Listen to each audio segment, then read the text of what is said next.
We're in a non-series this summer, and we're still going to have one more week of this. After that, we'll go back to series preaching. But we're in a non-series right now where we're just focused on some different thoughts as we go through the summer. I know summertime. There's a lot of travel that takes place. We're so glad you're here today, and it's kind of hard not to miss a few Sundays through the summer. And so rather than do a series, we're kind of letting every week stand on its own. Today we're talking about pressing through. Pressing through. I want to encourage you. I think everybody here has some promises in your heart. You have some promises that maybe God has given you, some promises that you have even kind of embraced yourself personally as saying are hopes or dreams or ideas that you believe are God-honoring, that you're saying, this is what I want to do, this is what I want to achieve, this is what I want to accomplish in my life. And in doing so, what we do is we long for that, we look for that, we hope for that. In particular, if it's been a prayer, we feel like that God put on our hearts to pray for someone or to pray for a situation or to pray in regard to something that someone else that we love. Then oftentimes, until that happens, it can kind of feel a little bit like a hope deferred, which the Bible says oftentimes makes us a little bit, our heart sick, are depressed, we're down a little bit. And so I want to encourage you, and if you look at the front of your bulletin, whatever it is that you're hoping, whatever it is that you're praying for, whatever it is that you feel like is a promise to you, never forget that you might be closer than you think. You might be closer than you think. And so if anyone is considering giving up, if someone is considering just dropping it, letting it go, this will never work. I'm not saying there isn't a time to do that, but if you're giving those considerations, I want you to have a second thought today. I want you to realize that you might be a little closer than you think. And I want you to look at the person next to you, make sure they're a nice person, make sure they won't misinterpret this at all. But I want you to, with their permission, give them a real gentle push. Just push them a little bit, okay? Because that's what our hope is, okay? Our hope is just to push you just a little bit today to stay in there. Just a little gentle push to stay in there. Don't give up the fight. Don't stop. Don't quit today, okay? We're talking about pressing through. Now, there's a passage of scripture that we're going to share, and it's in front of you. It's beside you, whatever. It's from Joshua chapter 6. And it's a story of Joshua and the children of Israel taking over on their first city when they got into the promised land and crossed over the Jordan. And in doing this, it's a tremendous story. And I was going to read the whole story to you first and then come back and piecemeal it. But I think I'm going to read it as we go since we threw a couple extra things into the service. And so if you're familiar with the story, you kind of already have the gist of it. If you don't, it's going to unfold kind of as we go. And so Joshua chapter 6, and just have your either Bibles open or have the scripture sheet with you, or again, you can watch on PowerPoint if you would like to. And so before we start diving into that, just a couple other little things I mentioned, and that is, I think most of us are impressed whenever somebody has the faith to start something, just to launch out and start something. That's impressive. It kind of catches our attention, and we're going, wow, that's really good. I think the longer that I have lived, that I find myself even much more impressed with those who have the fortitude to finish what they start. Having the faith to start something, it is amazing, and it's great. But when you have the fortitude to press through and finish what you start. Now, the finish line can be defined differently from different people, and so whatever that might be, it's sort of between you and God. But at the same time, there's something greatly impressive, not only by those who have enough faith to start something, but those who have enough fortitude to follow it through and finish what they started. And so, or at least carry it to the point where it's at a satisfactory, hand the baton off. And so we're going to look at three things that cause people to stop short of God's promise. God's promise to the children of Israel is that they would conquer the land. And this is their first test. They're going out here to take over the city of Jericho. And so in doing so, We kind of found in this passage of Scripture 3 things that cause people to stop short of God's promise. And I think it'd be fair to say that at least half of you here today have some promises that are a bit unfulfilled in your life. Some things that you feel like God has said, this is going to be a part of your life. This is going to be a part of, and it's still not fulfilled today. And so just as the children of Israel stepped onto the promised land, they had been promised this land. They'd been promised victory, but it still had not been given to them yet. And so here was their first big test. And so the first one that I would share with you, first thing that causes people to stop short of God's promise is, number one, you can write this down if you care to, is your perspective gets blocked. Your perspective gets blocked. It seems like there's always a problem standing between your promise and your possession of that promise. Shelley had shared on Mother's Day, and she shared about the infertility journey and how the promise, God had given her a promise she was going to have a child. But there were many obstacles, many problems before either the adoption or the natural birth occurred. You can see that in all kinds of areas of your life where you feel like you have this promise, but there's a problem between you and the possession of that promise. And so the children of Israel, if you look at verse 1 with me, if you would, in chapter 6, it says this. Now the gates of Jericho were securely barred because of the Israelites. No one went out and no one came in. God says, I'm going to give you this city. This is the first city you're going to go take. But this city was fortified, and it was on lockdown. And nobody was coming in. Nobody was going out. There was no gap in the wall. Everything was shut down as far as any access points. And it was a big wall. It was a thick wall. It was a high wall. So this made this place seem very, very hard to address or tackle from a military standpoint. And what I would like to say to you, and this is something for us to keep in our own minds, that God is not intimidated by impossible situations. We are intimidated. Often we are intimidated by them, but God is not intimidated by impossible situations. Jericho had gone in lockdown, but they had not gone in lockdown because they were just having a party inside. They had gone on lockdown because they were afraid of the Israelites. Word had gotten around how God was with these people and how he's moving. So the very thing that looked impossible from the outside, this wall that had no gaps, no openings, it was on total lockdown, nobody coming, nobody going. The reason it was on lockdown is because God had struck fear in the hearts of the people toward the children of Israel. And I would like to encourage you to this, and that is, some of the stuff that scares you shows that your enemy is afraid. And so here, the children of Israel might have had very much reason to be afraid of these people. They're very fortified. It's a strong city. And they're just young in the sense of battle. It's not like they're seasoned warriors in some sense. They're fresh on this journey. It hasn't been tested yet in many ways. And so they'd have a right to be a little bit afraid of this very intimidating wall, this very intimidating city that's there. But the reason that it was so shut down was because of the fear that the people had of God's people. And so what I want you to remember and understand, the stuff that scares us does not scare God. And so oftentimes, even the things that are being put off by those things that we're afraid of are as a result of fear in those situations for what might happen if there is made room for you to move into that.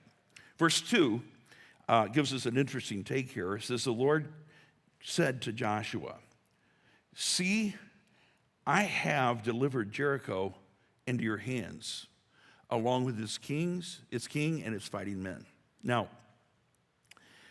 something about that's a little bit odd if you think about where this is in the story. God is speaking to him in past tense. They're standing out looking at the beautiful walled city of Jericho. And God's speaking to him in past tense. He said, see, I have delivered Jericho into your hands. And you know, here's a question for us. What do you do when what God is saying doesn't look like what you see? You know, God's telling you something, and you know it's God, you're hearing it, but you're going, what I'm looking at says something totally different. God said, I've given this place to you. I've put them in your hands. And Joshua's still out here with his soldiers and with everybody and looking at that huge walled city. God's saying, I've given it to you. I have given it to you. And I wonder how maybe sometimes you might feel whenever you might come to church and you're depressed. And let's just say that I share a message on joy, or someone around you seems extremely excited in worship, like they're just having a heyday and things are wonderful in their lives and everything's so great. And you leave and you still feel depressed. You heard the message about joy. You saw people experience joy, but you still feel depressed. So what are you going to do? Are you going to go by your feelings, or are you going to believe that joy is possible? You may not have received and possessed it yet. But see, what faith says is, even if I'm not there, I know God said I could have it. And I'm going to hang in here, and I'm going to believe him and believe that someday I will have that joy that he offers. Now, Jericho is the first city, as I mentioned, they're going after. It's well defended. In order to be victorious, we have to be willing sometimes to look ridiculous. I haven't gone through the whole plan. Those of you know the story, you know the plan. But you're going to hear it in just a minute, how God was telling them they're going to walk around this city, telling Joshua, actually, he was going to walk around the city. And so there's this sense in which they're being asked to do something that seems kind of crazy. Now, the only reason it may seem that the soldiers and the other people, the trumpet players and everybody are willing to kind of get in line and do this stuff is because, don't forget, they had just experienced some pretty significant miracles. They had crossed over a river in a pretty unusual way, too. And so there was still this awareness that God does things a little bit differently than what other people might do it. And so he didn't build a bridge.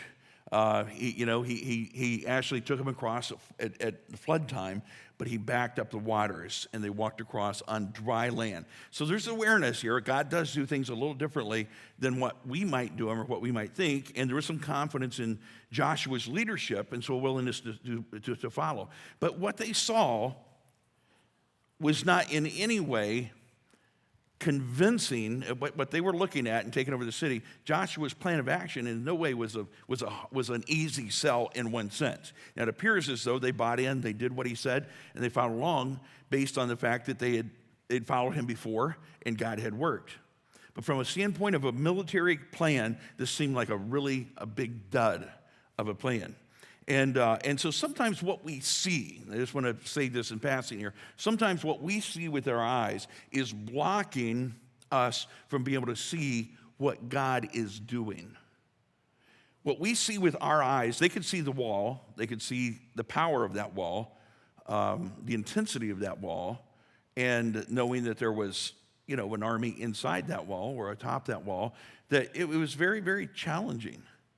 And so sometimes what we see hinders us from being able to actually perceive what God is doing.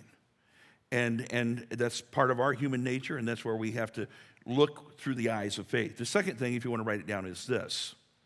Your progress isn't always obvious. Your progress isn't always obvious. You go back to the little picture on the front of the bulletin. This guy's making great progress. Of course, he's packing up and going home. Making great progress. But he couldn't see. He didn't know. He was still on this side of the diamonds. And I just want to tell you that oftentimes you're closer than you think. You're closer than you think.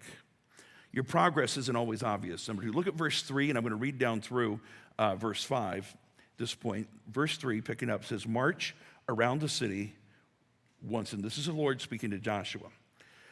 March around the city once with all the armed men. Do this for 6 days. Have 7 priests carry trumpets of ram's horns in front of the ark.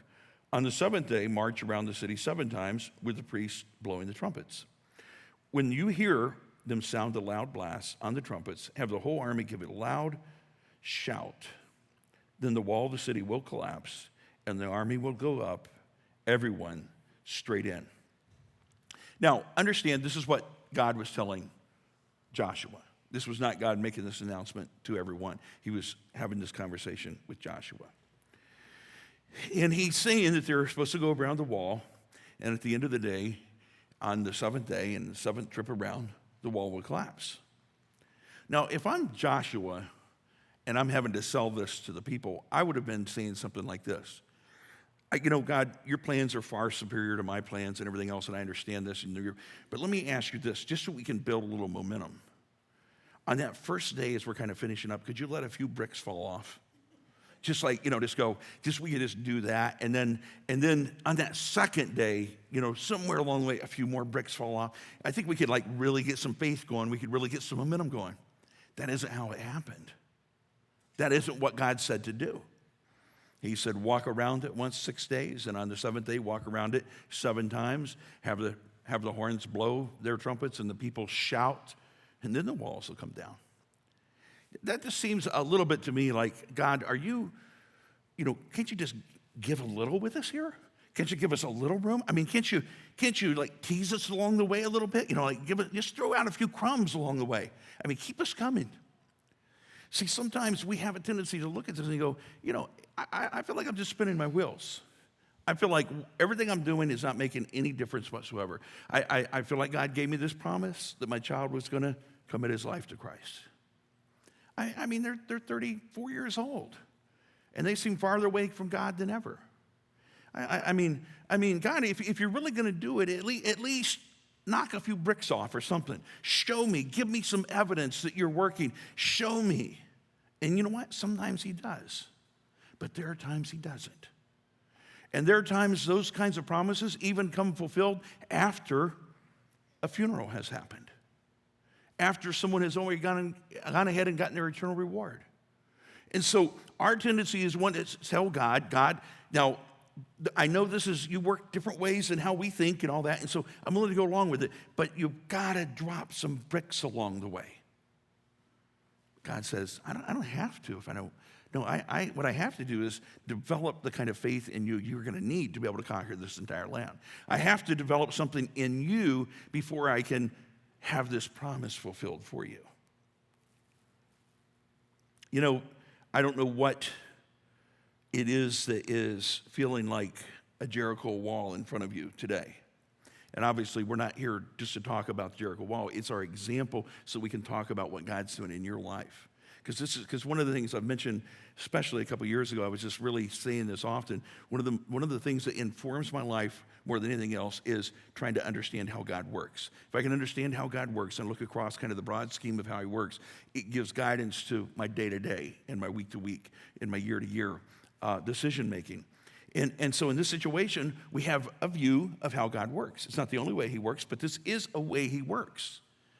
And he oftentimes gives us a prolonged assignment, not because he's trying to keep us from having a fulfillment of a promise given, so that he can make us become the person he knows we need to be able to even deal with the promise, the fulfillment of that promise when we get there. And it may be for you, some of you, we have a lot of children in the church here, and that's a wonderful thing.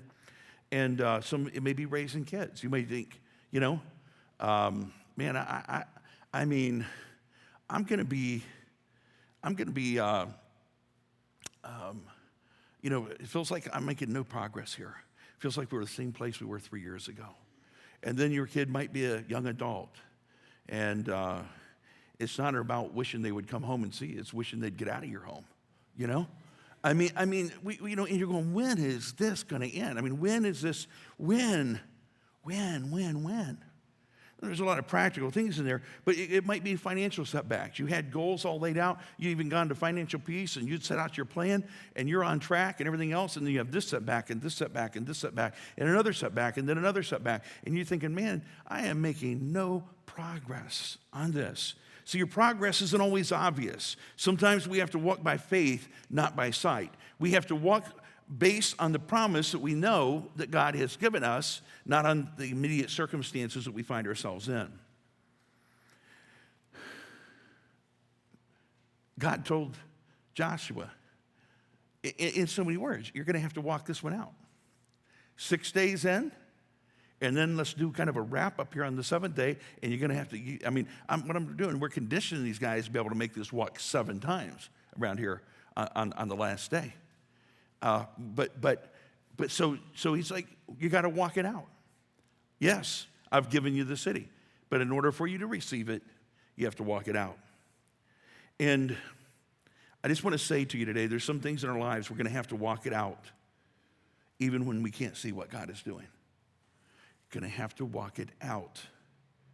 Will you do God's will even when it doesn't work? I know that sounds so bad, but you got to put your brain in gear here, okay? Will you forgive even if they don't forgive you? Will you trust God even though you can't see the results right now or maybe next year? See, sometimes we have to keep on walking. It doesn't mean that God's will doesn't work. It just doesn't look to us like it's working. We know God's will works. But for us, sometimes it can feel like, it works. Either I'm on the wrong road completely, I'm walking the wrong path, or I'm doing something wrong because it hasn't happened yet. Can I just tell you again, your progress isn't always obvious. Listen to this carefully. Maybe I don't want you to know it's working, speaking of maybe what God might say to you.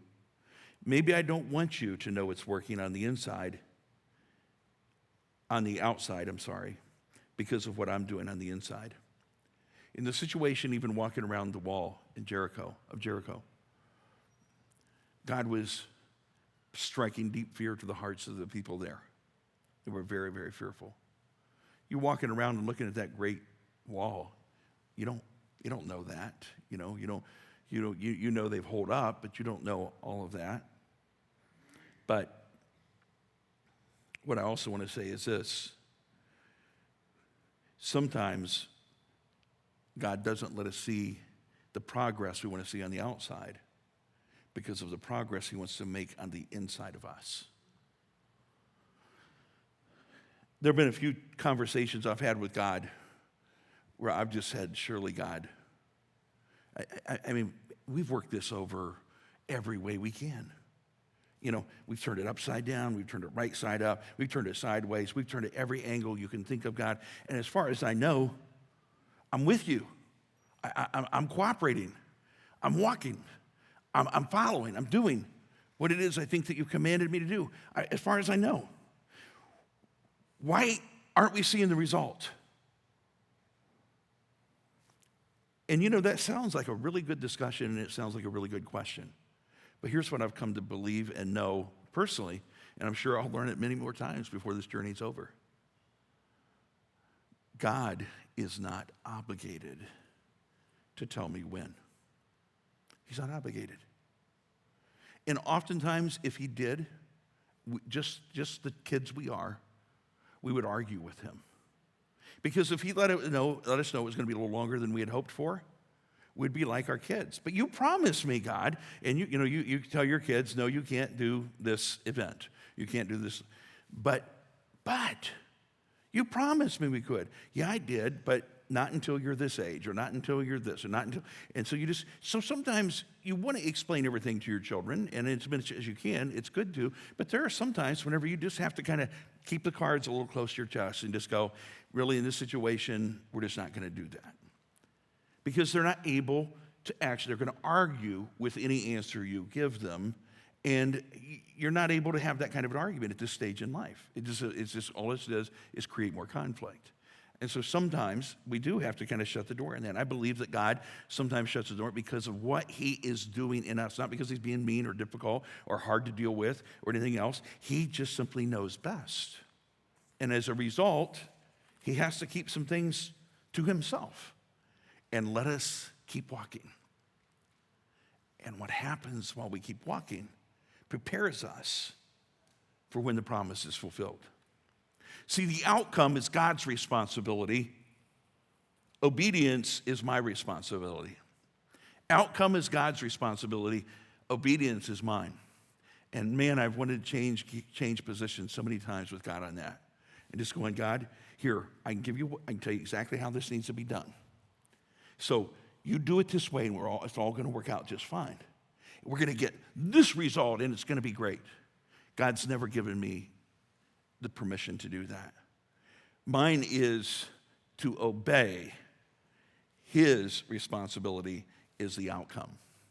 And you know, I've lived long enough now to be grateful over and over again that this is the way it is, because oftentimes my outcome would have been far short of what God's outcome was.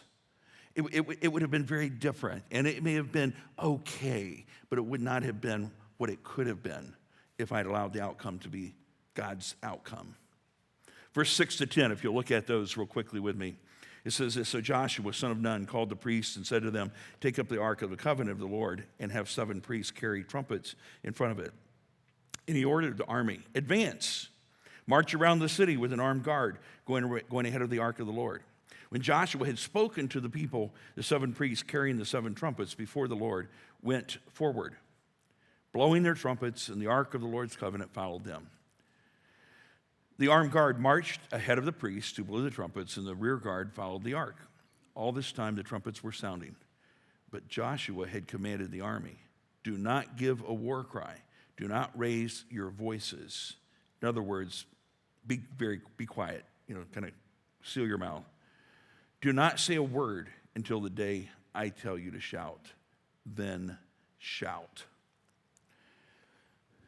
See, Joshua gave them the instructions. What he didn't tell them was, now guys, we're going to march around here 6 days. Now on the 7th day, we're going to march around 7 times. And that's whenever we're going to do the war shout. He didn't say that. He just got them in line, and they went out the first day. And they did their march. Here's point number 3. Now, just in case you didn't realize, I really am trying to encourage you, okay? By giving you some perspective that sometimes we really need to have with regard to how God works. And initially, some of these things don't feel very encouraging, but if you understand them and put them together and say, hey, this is how God works, this is one of the ways he works, then I can handle what I'm dealing with today a little bit better. So number 3, we don't know how long it will take. And I know that's just exactly what you wanted to hear. We don't know how long it will take. So you come to me and you say, God's given me this promise, and I feel confident it's a promise of his, and I've been praying for 10 years about this. And so you say to me, Rod, when's this going to happen? Here's my answer. Okay, here's the answer. We don't know how long it will take. You say, Rod, you're no help. Well, I want to be help, and I'm trying to be help, and I hope it would help. But the fact is, sometimes God reveals things to us, but oftentimes, most of the time, what he reveals to us is that he's at work and he's going to be doing what he said he would do, but we have to walk it out. We don't know how long it will take. Joshua did know, in this case, he did know how long it would take, but the others didn't. And look at verse 11. Verse 11 says this. So he had the ark of the Lord carried around the city, circling it once. Then the army returned to camp and spent the night there. Now, just imagine, just use your imagination with me a little bit. One of the soldiers going into his tent and saying, hey, honey, I'm home. Saying, well, didn't you go to battle today? Your uniform looks pretty good. I mean, you maybe wear it tomorrow. What did you guys do today? Well, I don't know for sure what Josh is planning here. Joshua was planning, but we sort of just scoped out Jericho. Well, how'd you scope it out? Oh, we walked around it to music. I mean, trumpets were playing and everything, and we just sort of marched around. You just marched around. I thought you were a soldier. You didn't do any fighting. You didn't take anybody out. What's the deal? And so trying to explain. Well, I don't have it all figured out. I don't know exactly, but that's kind of how it went today. I need to get a good night's sleep because I got to show up in the morning. Now, let me tell you what happened in the morning. Look at verse 14, if you will. Verse 14 says this. So on the second day, they marched around the city, once and return to the camp. They did this for 6 days. I mean, come home the next day. So what'd you do today? Your outfit still looks pretty fresh. What's going on? He didn't know. He just knew he had to show up and march around and do what Joshua told him to do. He kept doing it. He kept doing it. Second day, they did it again. For 6 days, they did it. Let me just tell you, life doesn't tell you when. It doesn't tell you how many laps are left. Now, if you are a NASCAR fan, which I'm not, it makes me dizzy. I'm trying to watch one car, and I can't. My neck ache, everything else. I can't do that. I can't do the NASCAR thing. But if you like it, it's fine. I don't have a problem with it. I like car racing and stuff. I just prefer drag racing or something. You can see it in one line, and they get there quick, and it's over. But these guys, they're going round and round and round. But I understand. I'm not a big fan, but I understand they put out this white flag to let them know it's their last lap. So they know it's do or die. You're going to do it in this lap or you're not. You're down. This is your final lap. I'm going to tell you, what the white flag we tend to use in life is a flag of surrender. We're going, I give up. I quit. Forget the last lap. I'm not going to do this anymore. I'm throwing in the white flag. That's what I'm doing. And so because life doesn't tell us when, sometimes we have a tendency to want to kind of surrender. We want to throw up the white flag and give up. And it may be, we can name off all kinds of things here. Your situation, it might be, when is my marriage going to get better? When is my child going to get on a better track? When am I going to really beat this addiction? When am I going to be able to say, I'm a Ramseyite, I'm there, I'm doing the whole financial peace thing properly. When am I gonna?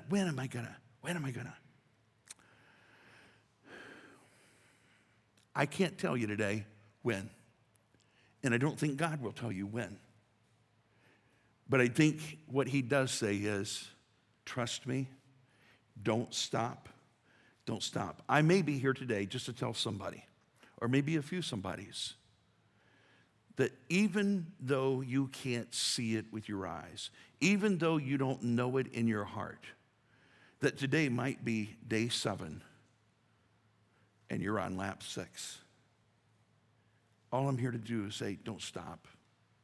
Don't stop. Now you say, Rod, no, there's some things you have to stop. I agree. I'm talking about the things you know you shouldn't stop. I'm talking about the things that you know are a God vision, God mission, God challenge to your life. That's what I'm talking about. I'm not telling you that, obviously there's certain things you should stop. But I'm telling you, if you've been lapping it for Jesus in some areas of life that really matter, if you've been really diligent, if you've been really following and hearing God's voice and obeying that and following him, but you're not seeing the results you wanted, don't stop. I'm not saying you're on lap 6, but someday you will be on lap 6, and you're going to go into that final stretch. And I'm not talking about when you die. I'm talking about some of the promises that God will fulfill for you here on earth. Someday you will be out of debt. Someday you keep doing the right things. You keep practicing the right practices. Someday God will help you defeat that addiction. It might be today, it might be tomorrow, it might be next year. He will. What you can't do is quit. You cannot quit. He will heal marriages. He will make relationships better. Now, I know it takes more than one person to do that. And so, it has to be a situation where that's the case. But I'm just telling you, if it's desires of your heart that God has placed there, don't quit. Don't stop. Doesn't matter if you're on lap 2, on the week of it, or if you're on lap 6 on the 7th day, don't quit. You're walking on a promise that God has made to you. A problem's in the way. You're still walking. How much longer?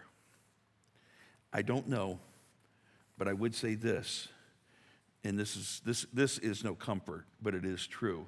You're much closer than you were when you started. I do know that. And maybe you're not there yet, because maybe once you get inside of your promise, you'll need to remember who got you there. I don't know all the reasons why God put this into a 7-day deal, why he put it into, 13 laps around this city. I don't know. But I do suspect a couple of things. And one of the things I suspect is that whenever they got in there and they got that plunder and that king was turned over to them, whenever they were able to actually conquer that city, they needed to be very clear about who conquered the city. It wasn't their own power. It wasn't their own wisdom. It wasn't their own strength. It was their faith allowing God to work through them. It was through their belief in what God could do. But they needed to understand and know once they got to this place who had gotten them there. And I'm not going to say that's the same reason why you're still waiting on something. I don't know. Because there could be 1,000 reasons that God might be working in your life. But oftentimes when I feel like something's on hold, it doesn't even mean there's sin in your life. It doesn't mean you've done something wrong. It may be a developmental thing that God wants to do in your life. But what I would encourage you to do is to make sure that in that meantime, in that time where you're just walking, you know the promise is out there. You have not received the promise. You have not possessed it yet. It's still out there, that you don't lose heart. And I'd like, Brandon, I'll just call on you because you're right here in the front, and pick up the skeet and turn around and read Hebrews chapter 10 out loud, very loud to everybody. Just the 2 verses there. I know, speak loud. Here. Verse 35. Okay. Hebrews 10, verse 35 and 36. So do not throw away your confidence. It will be richly rewarded. You need to persevere so that when you have done the will of God, you will receive what he has promised. Okay, thank you. If you want a couple good verses to memorize, along with the other memory you're doing, those would be 2 good ones. And I'm not going to elaborate on them. They speak for themselves. And I want to end with 2 statements. He has to prepare me for what he has prepared for me. He has to prepare me for what he has prepared for me. And the last one is this: act like every lap is your last. Not because you're quitting, but because your faith is that strong in what God is doing. Let's pray.